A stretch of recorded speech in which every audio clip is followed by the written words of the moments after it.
नमस्कार दोस्तों, स्वागत है आप सभी का आपके हमारे यूट्यूब चैनल रॉकस्टार एजुकेशन में। मैं हूँ राज। अगर आपने बिहार पोस्ट मैट्रिक स्कॉलरशिप के फॉर्म को भर रखा है एकेडमिक ईयर 22-23 या फिर 23-24, आप लोगों के लिए एक महत्वपूर्ण वीडियो लेकर आए हैं बैंक अकाउंट पेंडिंग से रिलेटेड। अगर आपका बैंक अकाउंट डिटेल्स जो है पेंडिंग बता रहा है, वेटिंग बता रहा है, रिजेक्ट बता रहा है और आप जो है काफ़ी दिनों से इसका इंतज़ार कर रहे हैं, तो आपको अब घबराने की आवश्यकता नहीं है। इसको कैसे ठीक करेंगे, वेटिंग को, पेंडिंग को, रिजेक्टेड को, हम आपको इस वीडियो में संपूर्ण जानकारी देंगे। तो अगर आपका बिहार पोस्ट मैट्रिक में बैंक से रिलेटेड किसी भी प्रकार का इशू है तो आप इस वीडियो को अंत तक देखिएगा। आपको घबराने की आवश्यकता नहीं है, ऑलमोस्ट आपको सभी जानकारी इसी वीडियो में मिल जाएगा। लेकिन वीडियो शुरू करने से पहले आप लोग को एक चीज़ कि आपको हम बताते हैं कि आपको जो है क्या क्या प्रॉब्लम देखना पड़ रहा होगा अगर आप बिहार पोस्ट मैट्रिक स्कॉलरशिप के फॉर्म को भरे हैं और जब अपने पोर्टल को लॉगिन करते होंगे एप्लीकेशन स्टेटस के लिए, तो आपको यहाँ पे देखने को मिलता होगा, देखिए बैंक अकाउंट स्टेटस पेंडिंग। दूसरा प्रॉब्लम देखने को मिलता होगा यहाँ पे, आधार बैंक खाते से लिंक नहीं है, कृपया इसे लिंक करवाएं अन्यथा स्कॉलरशिप की राशि नहीं मिलेगी। तीसरा देखने को मिलेगा आपको बैंक अकाउंट जो स्टेटस है वहाँ पे रिजेक्टेड देखने को मिलेगा। और चौथा मिलेगा बैंक अकाउंट आधार लिंक स्टेटस जो है वो वेटिंग मिलेगा। तो अगर आपका इस तरह का प्रॉब्लम है या फिर इससे रिलेटेड कोई भी क्वेरीज है तो आपको इस वीडियो को देखिए, मैं आपको बताता हूँ कि आखिर इसका सोल्यूशन क्या है। अब हमारे पास मैंने पोर्टल को लॉगिन कर लिया है। लॉगिन करने के बाद आप देख सकते हैं यहाँ पे बैंक अकाउंट आधार सेटिंग स्टेटस में जो है यस है, ग्रीन है, यानी कि आपको भी ऐसा करवाना है। आपका ऐसा होने पे ही आपका जो है बिहार पोस्ट मैट्रिक स्कॉलरशिप का पैसा आपके अकाउंट में भेजा जाएगा। अब देखिए, आपका जो बैंक अकाउंट आधार से स्टेटस है वो वेरीफाई नहीं है। अगर आपका वेटिंग है, पेंडिंग है, रिजेक्ट है या जिस भी तरह का आपको यहाँ पे इशू देखने को मिल रहा है, वैसे केस में क्या है, ये किस कारण से आता है हम आपको पहले समझा देते हैं। पहला होता क्या है, आपका अगर अकाउंट एक्टिवेट नहीं है, जिस भी आपके बैंक अकाउंट से आधार कार्ड शेडिंग किया हुआ है, अगर वो बैंक अकाउंट आपका शेडिंग किया हुआ है और उसके बाद वो अकाउंट एक्टिवेट नहीं है, वैसे केस में आपका पेंडिंग या फिर रिजेक्ट या फिर वेटिंग रहेगा। या फिर आपका बैंक अकाउंट में आपका जो नाम है वो नाम आपके बिहार पोस्ट मैट्रिक स्कॉलरशिप से मैच नहीं करता होगा, तो उस केस में पेंडिंग होगा या वेटिंग होगा या फिर रिजेक्ट होगा। तीसरा, अगर आपका बैंक अकाउंट ज्वाइंट खाता होगा, यानी कि आप दो आदमी के नाम से आपका खाता खुला होगा, वैसे केस में भी आपका जो है अकाउंट रिजेक्ट हो सकता है, वेटिंग होगा, पेंडिंग होगा। और तीसरा ये है कि अगर आपके आधार कार्ड, आपका जो बैंक अकाउंट है, जो भी बैंक अकाउंट आपने जिसमें फॉर्म भरते समय दिया उसमें अगर आधार कार्ड सेटिंग किया हुआ नहीं रहेगा, तो वैसे केस में क्या है कि रिजेक्ट होगा, पेंडिंग होगा, वेटिंग होगा। ये सब चीज़ समस्याएं देखने को मिलती है। लेकिन अब इसका सोल्यूशन क्या है हम आपको बताएंगे, लेकिन सोल्यूशन से पहले एक चीज़ आपको और हम क्लियर कर देना चाहते हैं कि एक बात समझिएगा। आप लोग का बहुत सारा क्वेश्चन ये भी रहता है, कमेंट रहता है कि सर हमने फॉर्म भरते समय कोई और बैंक अकाउंट दिया था और हमारा जो आधार सीडिंग है वो किसी दूसरे बैंक अकाउंट से है, तो क्या मुझे पैसा मिलेगा या फिर नहीं मिलेगा? हाँ जी, आपको 110% पैसा मिलेगा, आपको घबराने की आवश्यकता नहीं है। बस आपका किसी भी खाते से आधार सीडिंग होना चाहिए। आपने फॉर्म भरते समय अगर कोई अन्य खाता भी दे दिया है तो आपको कोई दिक्कत नहीं है, आपका पैसा आपके आधार सीडिंग खाते में ही जाएगा, उसके लिए घबराने की आवश्यकता नहीं। लेकिन हाँ, 110% आपका कोई भी बैंक खाता हो वो आधार से सीडेड होना चाहिए। अब रही बात, ये आधार सीडेड आपको कहाँ से चेक करना है, तो आपके पास दो ऑप्शन है इसको चेक करने के लिए।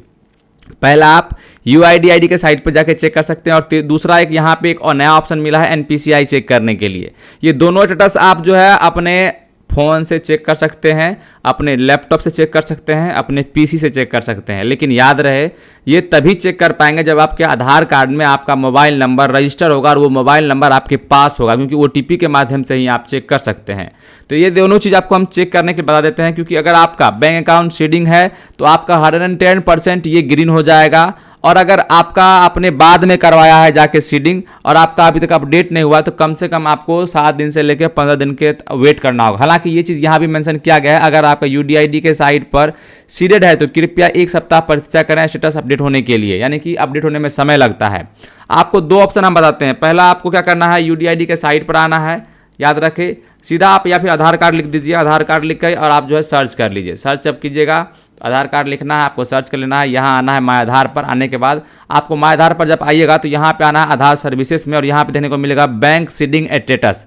इस पर क्लिक करेंगे, करने के बाद यहाँ पर आप जो है लॉगिन बटन पर क्लिक करेंगे या फिर नीचे आपको ऑप्शन देखने को मिलेगा, यहाँ पे एक ऑप्शन देखने को मिलता है कहीं पे, देखिए यहीं पे आसपास में होगा बैंक सीडिंग स्टेटस, पर क्लिक करेंगे। करने के बाद आपको यहाँ पे अपना आधार नंबर डालना है और अपना कैप्चा डालकर लॉगिन विथ ओटीपी पर क्लिक करेंगे तो आपको यहाँ पे सारा डिटेल मिल जाएगा। एक तो ये ऑप्शन था। दूसरा ऑप्शन क्या है, यहाँ पे देखिए एक ऑप्शन दिया है, जब आपने पोर्टल को लॉगिन कीजिएगा तो अभी नया अपडेट आया है इस पोर्टल के अंदर, जहाँ दिया गया आधार के साथ बैंक खाता सीडेड की स्थिति में यूडीआईडी के साइट जांच कर लें। यहाँ पे देखिए इस पर क्लिक करेंगे, आपको npci.org.in का साइट खुलेगा इस प्रकार का। यहाँ पे आपको आ जाना है, यहाँ पे देख सकते हैं कंज्यूमर पे, यहाँ भी प्रोडक्ट पर है, यहाँ पे कंज्यूमर पर क्लिक करना है। यहाँ पे सारे ऑप्शन दिए हुए हैं, आपको सबसे लास्ट वाला ऑप्शन को यूज़ करना है, भारत आधार सीडिंग एनेबलर, इस पर क्लिक करेंगे। करने के बाद यहाँ पे आपके सामने इस प्रकार का डैशबोर्ड खुलकर आ जाएगा, जहाँ पे आपको यहाँ पे अपना आधार नंबर डालना है, यहाँ कैप्चा डालना है और चेक स्टेटस पर क्लिक करना है। हम कर लेते हैं, हमने डाल दिया, हम चेक स्टेटस पर क्लिक करेंगे। जैसे ही करेंगे हमारा जो है 6 डिजिट का ओटीपी हमारे रजिस्टर्ड मोबाइल नंबर पर चला जाएगा। उस मोबाइल नंबर से हम ओटीपी को निकालेंगे और यहाँ पे हम पुट कर देंगे, जैसा कि आप देख सकते हैं। उसके बाद आपको सबमिट बटन पर क्लिक करना होता है। जैसा ही सबमिट बटन पर क्लिक करेंगे आपका जो है गेट आधार मैपिंग स्टेटस इस प्रकार से आ जाएगा, जैसा कि आप देख सकते हैं, जहाँ पे आपका आधार नंबर आपका इनेबल है या नहीं, तो इनेबल है देख सकते हैं। और हमारा जो लास्ट में कौन सा बैंक अकाउंट इस पर सीडिंग किया हुआ है देख सकते हैं, पंजाब नेशनल बैंक है। यानी हमारा ये जो बैंक है ये आधार सीडिंग किया हुआ है। आपको इस तरह से पता लगा लेना है कि आपका जो है बैंक अकाउंट जो सीडिंग किया हुआ है वो कौन सा सीडिंग किया हुआ है बैंक। तो यहाँ पे इस प्रकार से आप यहाँ भी आके चेक कर सकते हैं। चलिए हम इसको भी आपको चेक कर दिखला देते हैं। यहाँ से भी दूसरा जो मेथड है उसको भी हमने सेकंड मेथड के लिए ओटीपी डाला, सबमिट कर दी। इस प्रकार से आपको देखने को मिलेगा, आपको थोड़ा सा वेट कर लेना है। जैसे ही आप ओटीपी डालेंगे आपके सामने इस प्रकार का ही डैशबोर्ड खुलता है, जैसा कि आप देख सकते हैं। सेम ही रहता है, कोई डिफरेंट रहता नहीं है। हालांकि ये साइड अभी काम नहीं कर रहा है, इस कारण हम दूसरा इंटरफेस आपको दिखा नहीं पाए, लेकिन ऑलमोस्ट सेम ही रहता है। अब बात करते हैं कि अगर आपका इतना कुछ किया हुआ है, आपका यहाँ पे नाम भी दिखता है, आप आधार से जब चेक करते हैं फिर भी आपका वहाँ पे नहीं दिख रहा है, तो देखिए वैसे केस में आपको मैंने जो बताया, आपका अकाउंट एक्टिवेट नहीं होगा। आपका जो नाम है अकाउंट नंबर में वो मैच नहीं कर रहा होगा, या फिर ये भी हो सकता है आपका एक प्रॉब्लम कि हो सकता है आपका ज्वाइंट खाता हो, या फिर हो सकता है आधार सीडिंग किया हुआ ना हो।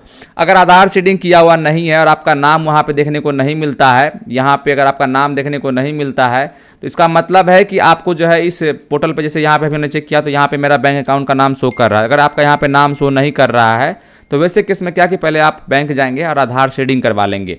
आप लोग का एक मेजर प्रॉब्लम हमने ये भी देखा है, आप लोग कहते हैं कि हम जो है अंगूठे से पैसा निकालते हैं तो फिर सीडिंग कैसे नहीं है। देखिए हम आपको समझा देते हैं, मैंने प्रत्येक वीडियो में इस बात का जिक्र किया है कि देखिए अगर मान लीजिए आपके पास 4 खाता है तो आप चारों खाता में आधार लिंक करवा सकते हैं। याद रखिए आप चारों के चारों खाता में अपना आधार नंबर देके उसको लिंक करवा सकते हैं और उससे आप पैसा भी निकाल सकते हैं, अंगूठा यानी एपीएस के माध्यम से पैसे को भी निकाल सकते हैं।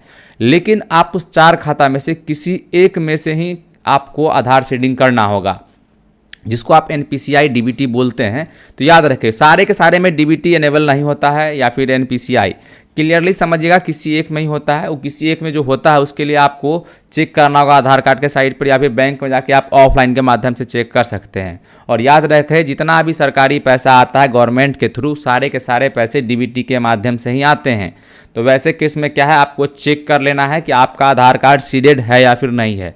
अगर सीडेड रहेगा और आपका पेंडिंग है तो आपको घबराने की आवश्यकता नहीं है। आपको यहाँ पे इस तरह से जो है यस देखने को मिल जाएगा। अगर आपका मान लीजिए कि आपने चेक किया स्टेटस, अभी हमारे वीडियो के माध्यम से चेक किया, वहाँ पे आपका कोई बैंक सीडेड नहीं है, तो वैसे केस में क्या है आपको पहले जाके अपना बैंक जाना है, सीडेड करवाना है। जिस भी बैंक में आप सीडेड कराना चाहते हैं सीडेड करा लेंगे। उसके बाद अगर आपका बैंक बोलता है कि सीडेड हो गया है तो वैसे केस में क्या है कि आपको 7 दिन से लेकर 15 दिन का इंतजार करना है, ऑटोमेटिक ये वेरीफाई हो जाएगा। उम्मीद करते हैं हमने जो आपको वीडियो में जितने भी बात बताया आप सारे बात से आप सहमत हुए होंगे और कहीं ना कहीं आपके डाउट क्लियर हो गया होगा, कैसे बैंक अकाउंट वेरिफिकेशन होता है, क्या इसकी प्रक्रिया है, कैसे करवाना है। इस तरह की इन्फॉर्मेटिव वीडियो के लिए बने रहिएगा। चैनल पर पहली बार आए चैनल को लाल बटन दबाकर सब्सक्राइब कर लीजिएगा, साथ में बेल आइकन को प्रेस कर लीजिएगा इस तरह की इन्फॉर्मेटिव वीडियो देखने के लिए। मिलते हैं अगली वीडियो में, तब तक के लिए धन्यवाद।